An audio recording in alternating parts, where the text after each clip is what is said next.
தூய்மை பணியாளருடைய பிரச்சனையை சட்டமன்றத்தில் 3 முறை பேசியிருக்கிறேன். 3 ஆண்டா பேசியிருக்கிறேன். தொடர்ந்து தமிழ்நாடு முழுக்க இருக்கிற தூய்மை பணியாளர்களை பணி நிரந்தரம் செய்யணும்.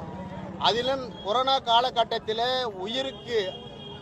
உயிரை துச்சமென நினைத்து மற்றவர்களை காப்பாற்றுவதற்கும் நகரை தூய்மையாக வைப்பதற்கும் தன்னுடைய உயிரையும் பொருட்படுத்தாமல் அவர்கள் பணிபுரிந்த இந்த தோழர்களை பணி நிரந்தரம் செய்ய வேண்டும் என்று நான் தொடர்ந்து வலியுறுத்தி வந்துருக்கிறேன்.